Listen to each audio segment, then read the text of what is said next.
allows you to have open conversations about specific deals, about what you do, and not have to worry about violating the SEC regulations.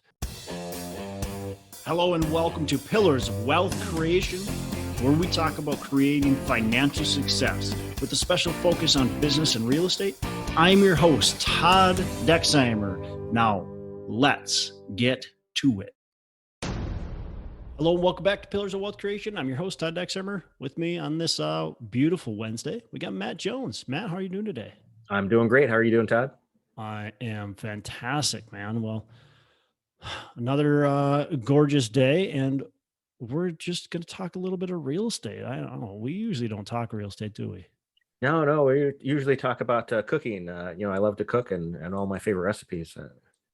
Do you like to cook, Matt? I do, actually. I used to be a sous chef. Come on, really? I didn't know that about you.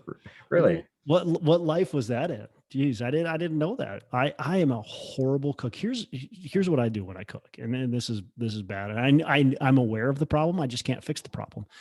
I will start the meal, and I will go and do other things. Like, let's say I'm on the grill. I'll start the grill. I'll get the charcoal rolling, and then I'll go clean up dog poop. And then I got to go in the house and I got to wash my hands, of course, because clean up dog poop. But I'm like, the grill's been hot for 10 minutes already. So then I got to I put the, food on the grill, and then I go and do something else. Go sweep the patio or, whatever else. And I totally forget about the food. And then I go, geez, flip the food, and then I go do something else. And every time without fail, I always go do something else. And what happens is the food doesn't always get burned or overcooked. A lot of times it does.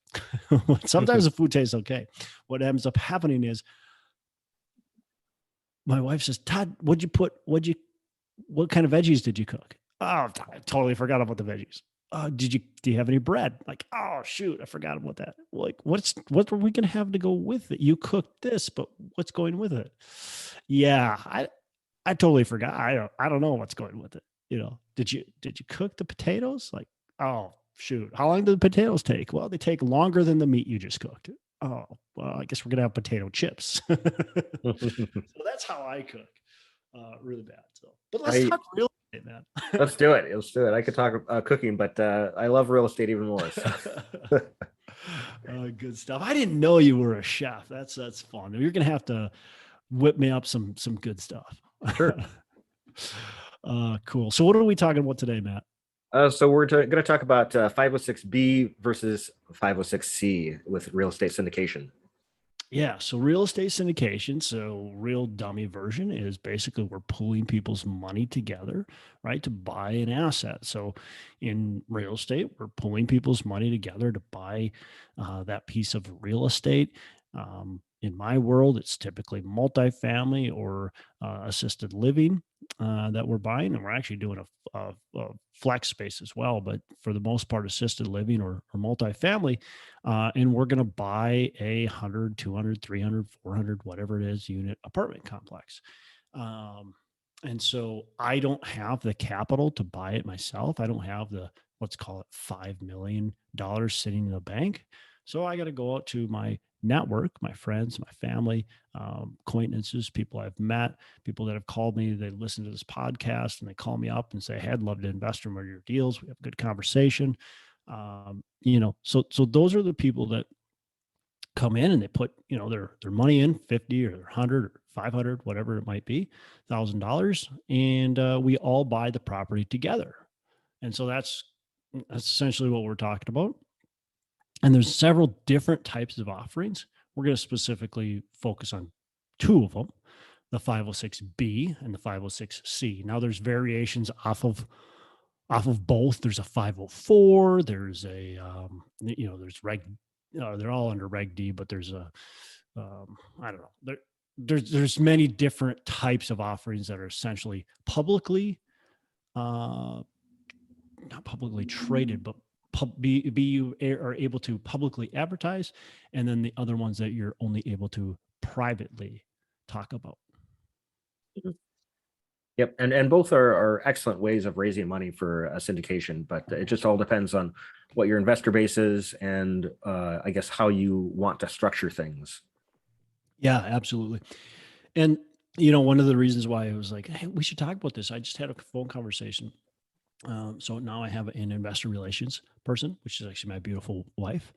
And we are just trying to kind of look at some of the things that I've been doing as far as investor relations and how can we improve upon them, and how can she improve upon them, and really provide a better experience for our current investors, provide a better experience for our prospective investors, all that kind of stuff. And so we had a conversation today with a investor relations person, and they were talking. He was talking about their transition into doing 506c offerings and the reason why he really likes that. And so I thought, let's chat about that 506b, 506c. Yep. And I So think I was going to say before we get into it, we should define what an accredited investor is, because that's really key to one or the other. yeah, yeah. Well, do you want to give that definition? Sure. Yeah. So it's not something you go to school for, or sign up online to print out your certificate or whatever. This is a something that's defined by the SEC, and you can go to the SEC website and see all this. But you have to meet one of a few different requirements, and you only need one of the requirements. So either one, you could have a net worth of $1 million or more, which does not include your primary residence. Two, you could make $200,000 a year in income yourself. Or if you're married, you and your spouse together, if you make $300,000 together, that counts towards accreditation. Or number four, if you already have some kind of, if you have a Series 7 or Series 11 or some kind of accreditation through the SEC already, then that counts, or that can count towards real estate accreditation. Yeah, and there's company, real estate. So if you own a business, your LLC, and you're investing through your LLC, that can also be accredited by having specific amount of. But those are not used very often, right? So I think it's like $5 million if you have in your company assets and so on. So there's other nuances to it, but for the most part, you're right. It's $1 million in net worth, 200,000 if you're single, 300,000 if you're married. So that's accredited, and that's important. Why? Well, I mean, that depends on which kind of offering can be you can participate in. Because if you're not accredited, if you don't meet one of those specific means, then you are considered non-accredited. Yeah. And even if you're non-accredited, you still need to be considered a savvy investor, which is a whole other kind of title. Sophisticated. Oh, sorry, Or savvy, either way. But hey, real quick, I want to talk to you about the North Star Real Estate Conference. We've got the North Star Real Estate Conference. It's the third annual. Of course, we're back live this year after taking a 1-year hiatus and being virtual. We're live. We've got live and virtual options for you. So I'd love to see you there. North Star Real Estate Conference. It's all about cash flowing real estate. So we're going to be hitting on multifamily. We're going to be hitting on all things commercial. We'll be talking about syndications, asset management, all of that stuff that you're going to need to know, and the mindset behind it. I've got a great lineup of speakers. So go on to northstarunlimited.live. Buy your tickets now. I want to see you there. I want to network with you. I want to shake your hand. I want to get to know you. And we've got a ton of people that are going to be there and wanting to do the same thing. So join us, North Star Real Estate Conference, October 7th and 8th. And it is in the Twin Cities at Mystic Lake Casino. So I hope to see you there. What's a sophisticated investor then? What's that mean? So that's where you have some knowledge of real estate and or business, where you kind of know what you're doing. Essentially, you kind of understand the risks. if it's somebody who's never done any kind of real estate or business before, and it's their last $50,000, and that they need to live off of, that's non-accredited, and they're probably not um, uh, accredited, or they're not accredited and not sophisticated either. So that's not somebody who can really participate in a real estate syndication at that time. Yeah, definitely. And this all came about actually during the Great Depression. A lot of people got taken advantage of. And so the government stepped in and said, hey, we need to control and regulate this, which I think is kind of, I guess I can see it, but hey, they don't control and regulate how much money you can spend on everything else. So it's kind of a little weird. I was thinking of that actually mowing my lawn yesterday. I was like, it's really weird that the government controls what people can invest in to make money, but they don't control what you can burn your money on. Like I can go buy a Lamborghini and get a loan on that, and that's like a horrible place to put my money. Or I can go put my money with somebody else that, and invest in their business and potentially make money on that. But the government doesn't let me if I'm not accredited or sophisticated.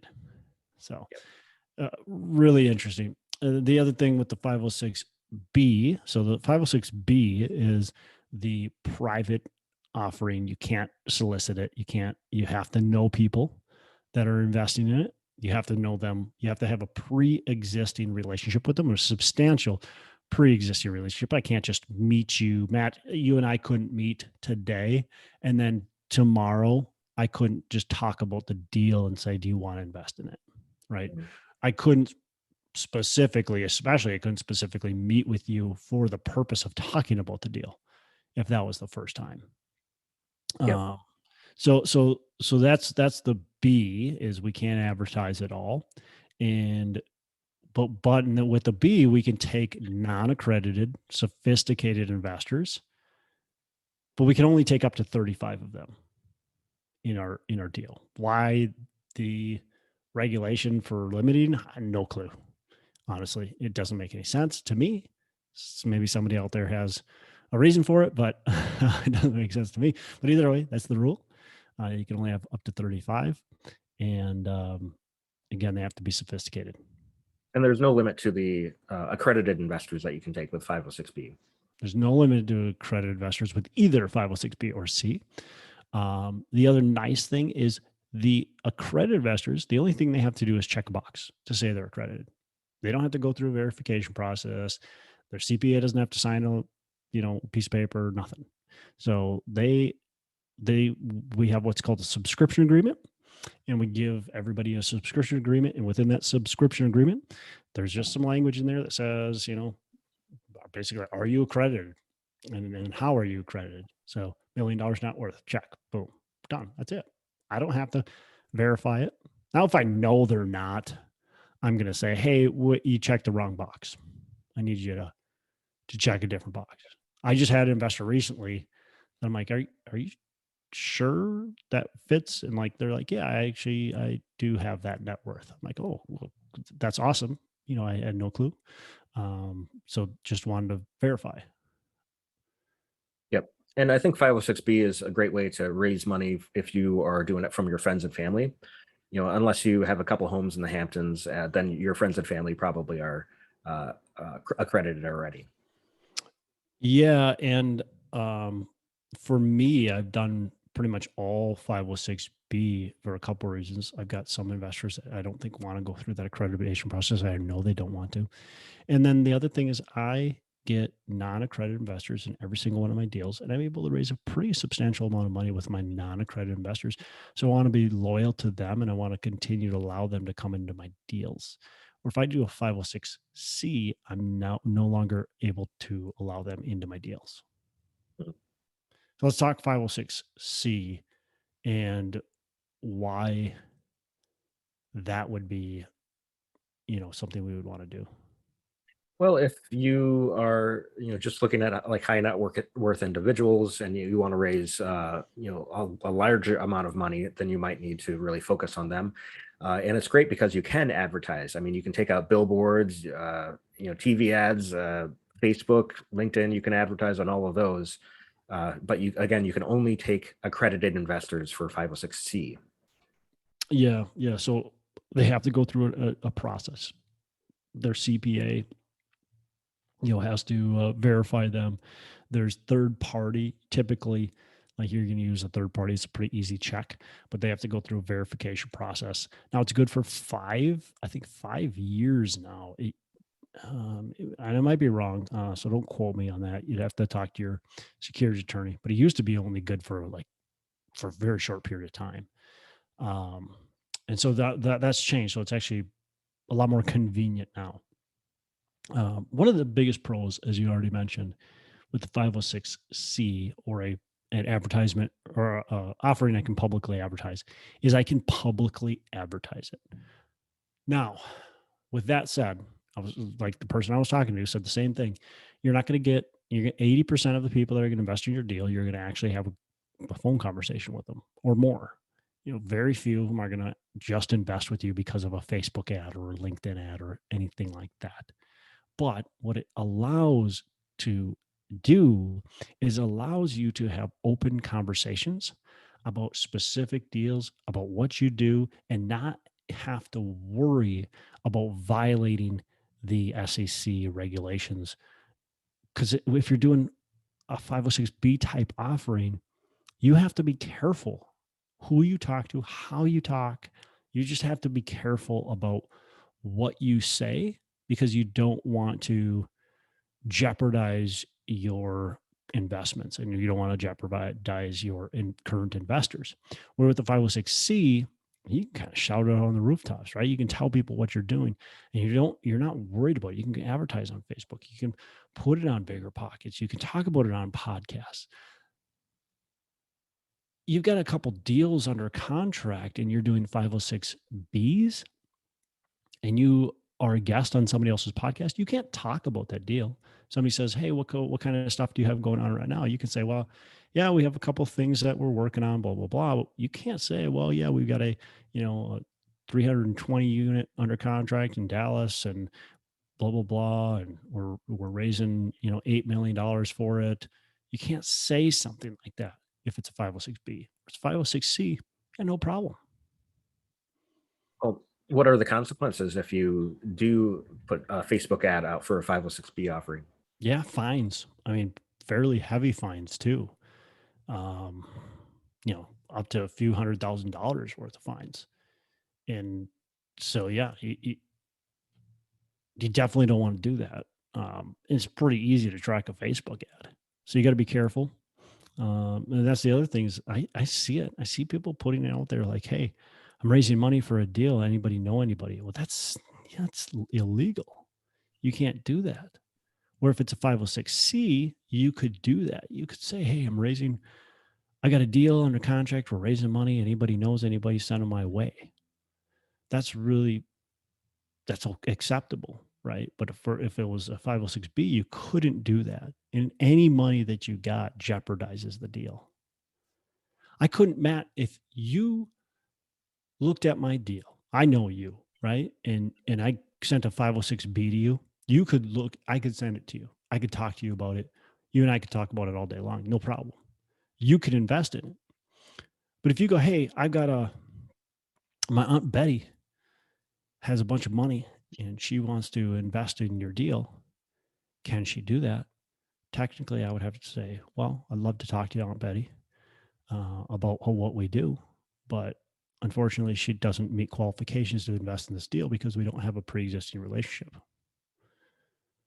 No, now Unless, if you were my business partner, right, that'd be okay. Mhm. Right. So if you were part of the deal and a business partner, sure, Aunt Betty could come in because but you're my partner in that case. So it's Mhm. different. Yeah. Yep. But if it's 506c, heck yeah, Matt. Like, yeah, send her my way. We'll talk. Yep. And I mean the pre-established relationship. It could be multiple conversations or emails or something over the course of a few months or so, just to show that it's not your first conversation that you're having about real estate. Happens to be that one deal you're raising money for. Yep. Yep. What I hope that eventually evolves here is that the SEC will allow you to do both B and C offerings. You'll be able to take non-accredited investors into your deals as long as you have a pre-existing relationship, whether you advertise or not. And so I could do a 506C. I could raise from my accredited investors um, that I don't have a relationship with. I could raise from anybody I don't have a relationship with that are accredited. I could take anybody that's not accredited as long as I have the relationship with them and they're a sophisticated investor. That's what I hope will happen. I think there's a good chance it could happen, but it might be a ways out. So we are actually looking at doing this on one of our next deals, and we'll see if it happens. And if it does, people will know about it. What we're looking at doing is setting up a 506B offering. And so we can't publicly advertise that. We'll set that up for about 3 weeks. We'll send it out to our network, maybe even less, but we'll do a webinar to our current network. We'll send it out and we'll ask for commitments. Then once we decide the time has come, we will actually switch it over to a 506B. Sorry, C. And so we'll start as 506B. We'll be able to take our accredited, non-accredited investors, anybody who gives us a commitment and signs a subscription agreement prior to us transferring it over to a 506C does not need to go through the whole accreditation process. They're in the deal, right? Because we offered it as a 506B. Once we change it over to a 506C, anybody else coming into the deal has to be an accredited investor. And so we're looking at that. I don't want to tell the whole audience here that this is something that's 100% legal and doable, because we are still doing the research on this and making sure this is something we can do. But right now, we're being led to believe that this is a possibility that we can do. Again, this is not legal advice, so check with your attorney to make sure they understand the securities rules, because we are still doing our research to make sure that that can happen. But if it can, I think that's a kind of an exciting thing to do. Now, if let's say, Matt, if you missed the boat and you said, "Hey, I want to do this deal, can I still get in?" And we already switched it over to the 506C, I would have to say yes, but you have to be accredited and go through the accreditation process, right? Because now it's too late to get in under the 506B. That's our understanding of it at this point in time. Yep.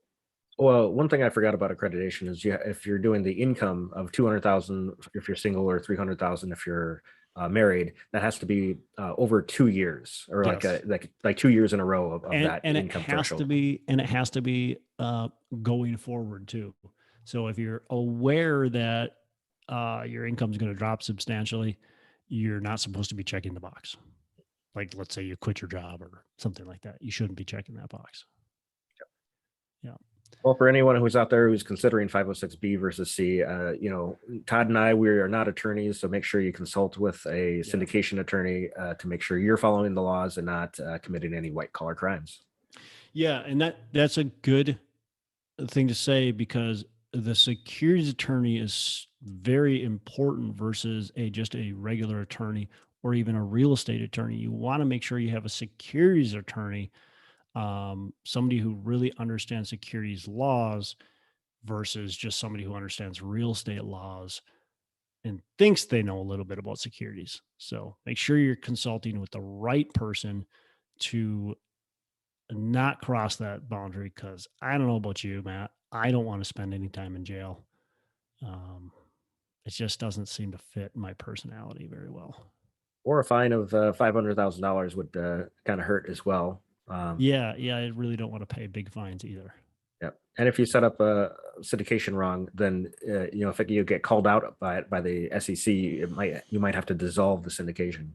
Well, and look, I mean, you just you got a reputation to keep, right? Mm-hmm. And so you start tarnishing your reputation when you're not doing things the right way. So just do things the right way. Pay the right people. Get the right answers. You heard something on a podcast you liked. You thought that sounds interesting.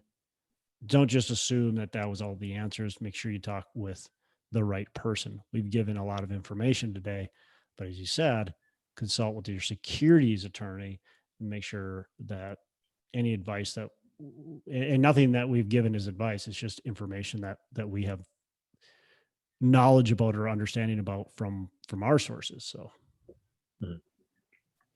cool, man. Exactly. Well, that's all I got. You got anything else? That's it for today. Cool. Well, you have a fantastic rest of the day. Make every day Saturday. Thanks. You too. Hey, thanks so much for listening. I appreciate you being a loyal listener. Say, I would love to have you go on to our Facebook page and subscribe. Give us a thumbs up. Go on to iTunes or wherever you listen and give us a rating and review. Don't forget to subscribe. Your rating and review just helps us push this out to more and more people and continue to grow our audience and hopefully positively affect a ton of people out there that really need this and want this. So the other thing I've got for you is a free ebook on my website. So go on to venturedproperties.com, venturedproperties.com, and download our free ebook on real estate and on syndication. And I've got some data points in there, some really good stuff for you. So I'd love to have you take a look at that. It's free. I'm not expecting anything from it. And also, look, if you want some help in multifamily, want some help learning, growing, getting your business off the ground, I would love to talk to you about what it would look like to work with me potentially and see if that's a good fit. So you can go to coachwithdex.com and check that out. And we can definitely have a call. Thanks a lot for listening. You make it a fantastic rest of the day. I'll catch you on the next episode.